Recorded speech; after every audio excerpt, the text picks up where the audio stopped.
मौजूद नाजरीन, आपका अपना साजिद जरदानी आपका फिल्मी प्रोग्राम लेकर हाजिर है। जैसा कि हमने पिछले प्रोग्राम में ईद की फिल्मों का जिक्र किया और आने वाली फिल्मों के बारे में बताया कि ईद उल अजहा के लिए कौन कौन सी फिल्में तैयार की जा रही हैं, मगर देखने में यह है कि ईद उल फितर पर जो फिल्में रिलीज हुई उनके लिए सिनेमा घरों की बहुत सी प्रॉब्लम पेश आई। क्योंकि एक जमाने में सिर्फ मैकलोड रोड और एबर्ट रोड पर ही 12 सिनेमा घर हुआ करते थे और लाहौर में 100 के करीब सिनेमा घर थे। एक एक फिल्म के हिस्से में 14-14, 16-16, 20-20 सिनेमा घर आया करते थे, जिससे वो बिजनेस किया करती थी। इसी तरह सर्कट में गुजरांवाला, शेखोपुरा, फैसलाबाद, गुजरात, अब ये पूरे सूबे में खाली सिनेमा घर नजर आते हैं जो है वो मल्टीप्लेक्स सिनेमा घर है। वहां पर वो फिल्में अपनी पसंद के मुताबिक लगाते हैं। जैसे मैार की फिल्में, जिस तरह माजी में इंडियन फिल्में आया करती थी, वो चूंकि क्वालिटी वाइज हमसे बहुत आगे थे, इस वजह से वो सिनेमा घर तरक्की कर गया कि वहां पर वो फिल्में, इंडियन फिल्में या बैन अवी हॉलीवुड की फिल्में लगाया करते थे। और जिसके बाद मैकलोर रोड पर भी वो फिल्मों की लहर आ गई, तो इंडियन फिल्में और बैन अवी दूसरे अम्पोर्टेड फिल्में जो थी वो भी मैकलोर रोड पर रिलीज की जाने लगी। जैसे गुलिस्तान, शबिस्तान सिनेमा घरों में, ओडियन, कैपिटल और जो भी सिनेमा बचे थे उनमें भी ये फिल्में पाकिस्तानी फिल्मों के साथ नुमाइश के लिए पेश की जाती थी। पाकिस्तानी फिल्में चूंकि बतदरीज उनमें कमी आने लगी, तो उनमें कमी आने की वजह से लाहौर में सिनेमा घरों की तादाद, लाहौर नहीं बल्कि पंजाब सर्किट में सिनेमाओं की तादाद गिरती गई। वो सिंगल सिनेमा, ये मैं बात कर रहा हूँ सिंगल सिनेमा हम उसे कहते हैं जो बड़े सिनेमा घर थे जिसमें 800-900 सीटें, 700 सीटें हुआ करती थी और असल फिल्म इसी में बिजनेस किया जाती करती थी। और 2.5-2.5 साल फिल्में जो वहां चलती रही हैं, जिसमें जैसा कि शेर खान, जानवर आम, साला साहब, इस तरह शेर खान और ऐसे फिल्में जो 2.5-2.5 साल तक सिनेमा घर की जीनत बनी रही और वो नुमाइश के लिए पेश की गई और लाखों लोगों ने इनको देखा और तफरी से लुत्फ अंदोज हुए। ये सिनेमा घर तो कामयाबी से हमकनार थे, सिंगल सिनेमा घर इन्हें कहा जाता था। इस तरह गुजरांवाला, फैसलाबाद और दूसरे गुजरात, रहीम यार, सब जगह पर सिनेमा घर, सिंगल सिनेमा घर हुआ करते थे, जिसमें आप फिल्में आप देख लें कि चूड़ियां जब रिलीज हुई तो वो सिंगल सिनेमा की फिल्म थी। वो फिल्म उसने रिकॉर्ड बिजनेस किए, रिकॉर्ड कायम नहीं किए बल्कि रिकॉर्ड तोड़ दिए।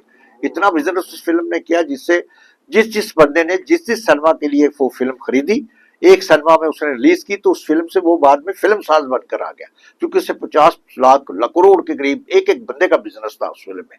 तो करोड़ों रुपए, ये लाखों रुपए में बनने वाली फिल्म ने करोड़ों रुपए का बिजनेस किया। ये सिंगल सिनेमा का उस वक्त टैक्स का निजाम भी राइज था। अब हमारे गवर्नमेंट ने फिल्मी सनत की बहाली के लिए चूंकि टैक्स माफ कर रखा है, इसके बावजूद फिल्मी सनत को उसका खातर खा फायदा नहीं पहुंच रहा, बल्कि सिनेमा घरों की तादाद कम होती जा रही है। बल्कि इस ईद पर जो फिल्में 3 रिलीज की गई उनमें से 2 फिल्मों को तो मुनासिब सिनेमा घर मिल गए, तीसरी फिल्म के लिए सिनेमा घर मुयस्सर नहीं थे, जिसका नाम है ये नदीम चीमा की फिल्म जो थी दिल्ली गेट। उनको बड़ी प्रॉब्लम का सामना करना पड़ा। बाद सिनेमा घरों ने तो ये किया कि उनके साथ बदसलूकी की कि वो फिल्म जो है वो पूरे शो भी नहीं उन्होंने दिए, प्रॉपर शो भी नहीं दिए गए, जिसके बाद उन्हें बाद में ईद के बाद भी फिल्म, अब भी कई सिनेमा घरों में ईद के बाद उन्होंने फिल्म को रिलीज किया। तो इस तरह पाकिस्तानी फिल्मों को तरक्की की बजाय उन्होंने उसको नुकसान का बायस बना। उसकी तरक्की में ये हाइल हो गए। ये जो सिनेमा घर है, ये नया जदीद सिनेमा घर, ये अपनी मर्जी का शो देते हैं हर फिल्म को।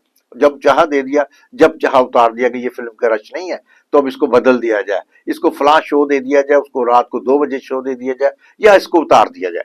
ये उनके उस पर है, ये सिनेमा मालिक पर। हालांकि लाखों रुपया और करोड़ों रुपया की लागत से बनने वाली फिल्म साज जो फिल्म बनाता है वो बेचारा मुंह देखता रह जाता है। इस तरह इनको, नदीम चीमा साहब को इसका लॉस हुआ और वो अभी तक पूरा करने के चक्कर में बेचारे लगे हुए तगदो में मसरूफ हैं।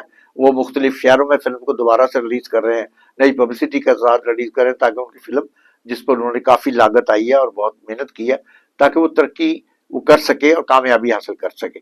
मगर इस वक्त जो फिल्में रिलीज हुई थी वो दोनों कामयाब गई पहली, और उन्होंने काफी बिजनेस कर लिया, चूंकि बैन अवी तौर पर भी रिलीज हुई वो फिल्में दोनों की दोनों, तो उन्होंने बाहर से भी बिजनेस अच्छा किया और यहाँ से भी बताया जाता है कि उनके तो 60 करोड़ रुपया जो आग लगे बस्ती में का टोटल अभी तक आ चुका है, और इनको भी 20-30 करोड़ रुपए तक गुल्ला भी कमा चुके, क्योंकि ये फिल्में बैन अवी तौर बाहर भी लगी हैं, जैसे Australia, England, London, America, Canada, इनसे भी उनको डॉलरों और पाउंड्स में काफी रकम हासिल हुई है। और इस तरह इस फिल्मों की लागत उनकी पूरी हो गई, बल्कि उनमें उनको मुनाफा भी मिला है। इस तरह हम समझते हैं कि ये लोग भी दोबारा फिल्म साजी में वापस आएंगे और फिल्मों की तैयारी में मगन हो जाएंगे।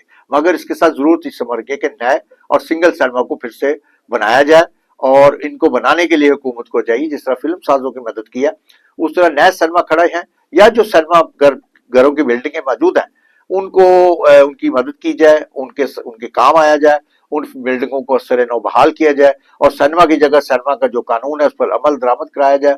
और ये सिनेमाघर बहाल होंगे तो फिल्मी सनत बहाल होगी। जैसे हमारे यहाँ अभी बहुत से सिनेमाघर है, शबिस्तान है, प्रिंस है, इनकी इमारत क्या है, गुलिस्तान सिनेमा की इमारत अभी तक मौजूद है।